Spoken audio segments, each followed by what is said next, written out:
Migrēna. Kas tas ir un kā to kontrolēt? Galvas sāpju veidi var būt dažādi, bet divi visbiežāk sastopamie veidi ir saspringuma tipa galvas sāpes un migrēnas. Gandrīz katrs bērns kādreiz ir jutis saspringuma tipa galvas sāpes. Tās var just katru dienu vai tikai laiku pa laikam. Katram tas ir atšķirīgi. Tās ir zemes intensitātes spiedienam līdzīgas galvas sāpes, kas mazinās un pat pazūd vingrojot. Taču migrēna ir ļoti stipras galvas sāpes, kuras parādās laiku pa laikam.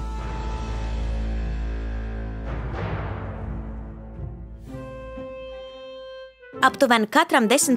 bērnam ir migrēnas. Dažiem migrēna parādās reizi nedēļā, bet citiem reizi mēnesī vai pat mazāk. Galvas sāpes migrēnas laikā kļūst spēcīgākas, ja tu esi fiziski aktīvs, kaut vai tikai kāpjot pa kāpnēm. Ja tev ir migrēna, tad tu vari justies ļoti slikti, iespējama vemšana, pat gaisma un skaņa kļūst par traucēkli.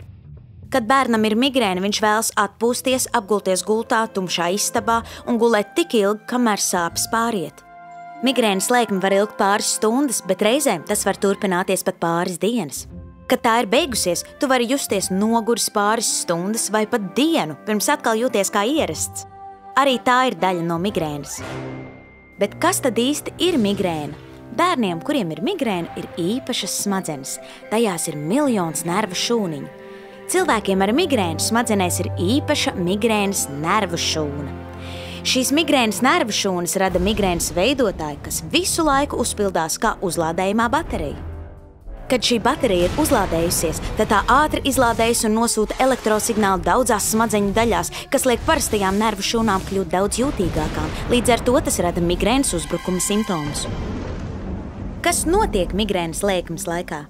Sākumā, kad parādās migrēnas lēkme, tu jūties nedaudz dīvaini. Tu jūties noguris, sāc daudz žāvāties, iespējams sāk parādīties vēlme pēc šokolādes vai kā cita, vai iespējams tev vispār neko negribas. Tu pie sevis sāc domāt, ak nē, migrēnas lēkme tuvojas, bet patiesībā tā jau ir sākusies. Migrēnas veidotājs šajā brīdī ir iztukšojies, tāpēc dažas smadzeņu daļas ir daudz jūtīgākas nekā ierasts. Dažiem šis ietekmē smadzeņu daļu, kas atbildīga par apetīti, citiem to daļu, kas liek justies nogurušiem un žāvāties. Migrēnas lēkmes laikā elektriskie signāli turpina izplatīties no migrēnas veidotājai uz citām smadzeņu daļām. Pēc laika smadzeņu apvalks un asinsvadi galvā kļūst ļoti jūtīgi un sāpīgi. Kad tu kusties, piemēram, ejot pa kāpnēm, smadzenes savelk šo smadzeņu apvalku un caur asinsvadiem sāk plūst vairāk asiņu.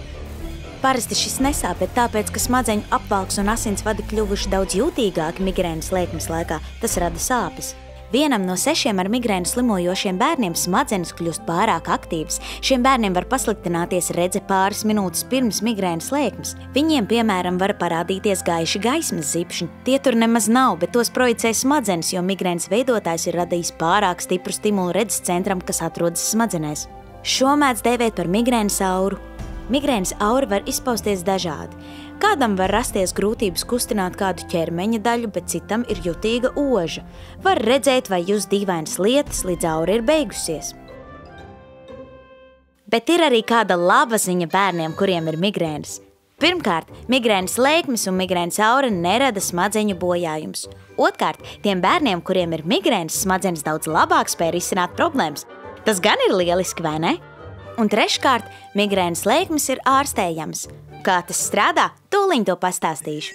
Nav tāda ārstēšanas risinājuma, kas migrēnas novērst uz visiem laikiem. Tev iespējams to solīs kāds brīnuma dziednieks, bet tas nav iespējams. Kāpēc? Jo tavās smadzenēs ir migrēnas ģenerators, un to neviens izņemt nevar. Bet labi ir tas, ka tu pats vari darīt tā, lai migrēnas lēkmes parādītos retāk. Migrēnas veidotājs mēdz uzlādēties ātrāk tad, kad tev ir stress. Tu vari noskaidrot, kas rada šo stresu, un to risināt. Šis nevienmēr būs iespējams, bet dažreiz mazas pārmaiņas nes lielus rezultātus. Ieteicams ir bieži nodarboties ar fiziskām aktivitātēm, gulēt pietiekoši daudz un neēst regulāri. Tev nav nepieciešama speciāla diēta. Sekojot šiem mazajiem padomiem, migrēnas lēkmes var būt retāk. Reizēm būs grūti šādu dzīvesveidu ievērot, tas nekas. Tomēr ir labi apzināties, ka ir veidi, kā samazināt migrēnas lēkmju biežumu. Pat tad, ja vienmēr ievēros šos ieteikumus, vēl joprojām migrēnas lēkmes var atgriezties reizi pa reizei. Un ko darīt tad? Labākais ir lietot pareizos pretsāpju medikamentus pašā migrēnas lēkmes sākumā. Vairākums cilvēku kā labāko variantu atzīst ibuprofēnu. Tev jālieto tikai sava ārsta ieteikto devu.